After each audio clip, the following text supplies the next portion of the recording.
All right, good afternoon, YouTube. Been a few weeks since I made an update on the 359 progress. So we're gonna give an update today and hopefully you guys enjoy it. 359 is looking pretty good today. We've added quite a few things since the last update. We'll start on this side here. I went out and took a test drive with the trailer the other day, and every time I hit the brakes, my air was dropping so bad. Between the new front axle, air ride front axle, the lift axle on the trailer, dump axle, train horns, brakes, air wipers. I mean, this 359, it just doesn't have enough air capacity. So we went ahead and put some more air capacity on there, and I took it for a test ride yesterday, and no more problem with the air drop. But we added two more 9.5 inch Peterbilt air tanks to the side of the truck here. I was going to mount them under there, but under the frame here, but we got a set of steps that's going to be there, and on both sides, and then a deck plate to go across the top, which is not going to be too good.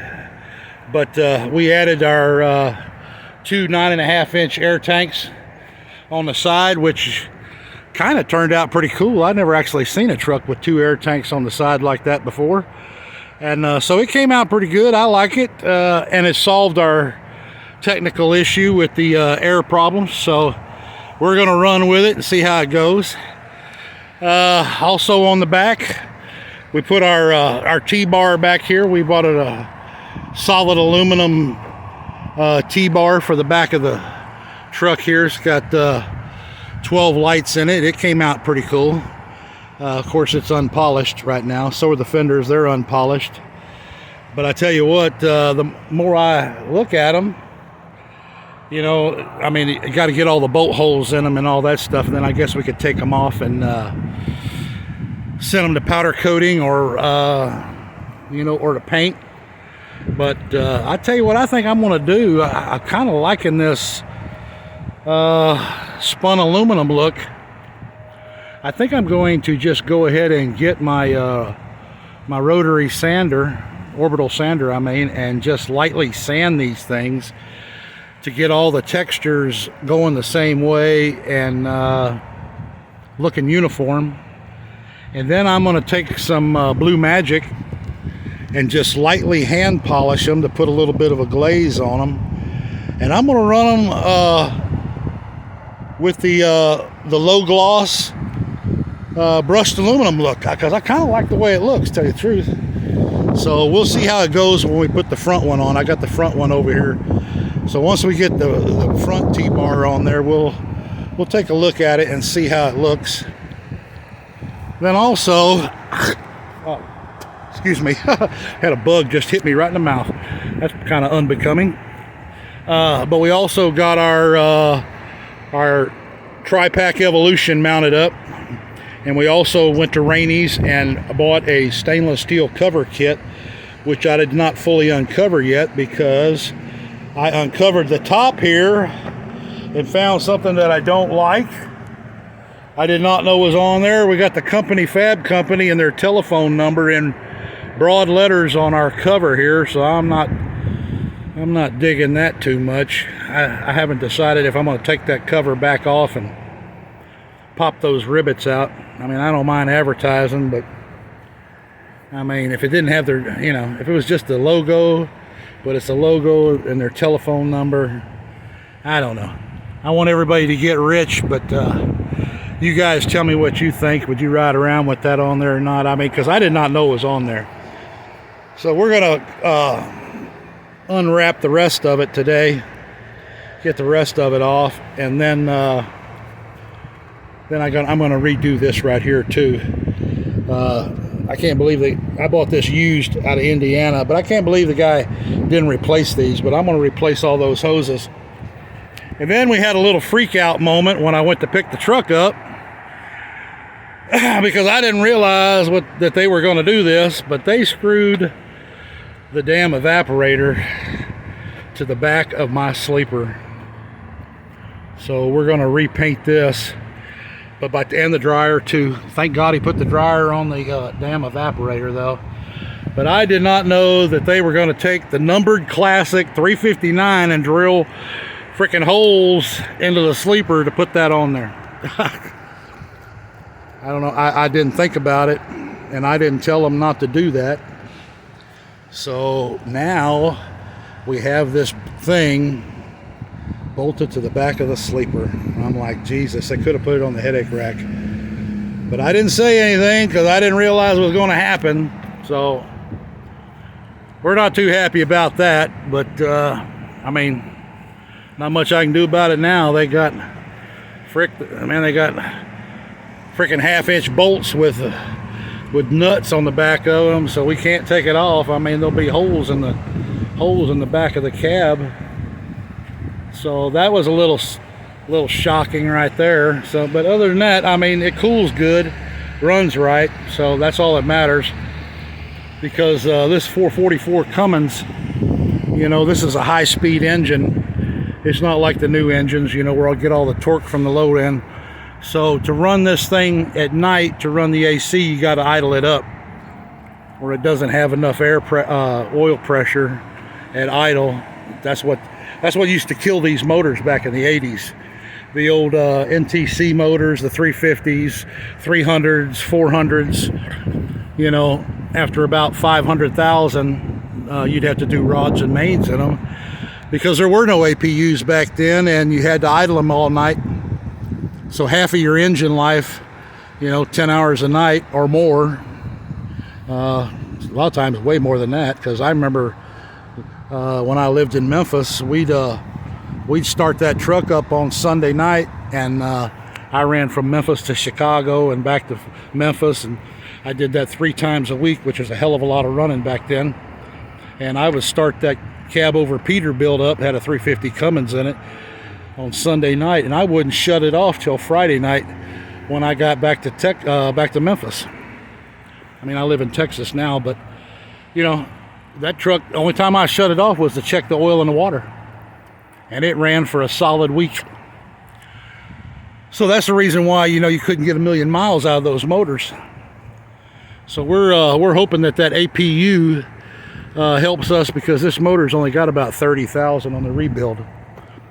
I mean, I know this it's the 3rd rebuild on this motor, but it's got what they put in there? They put in coated bearings.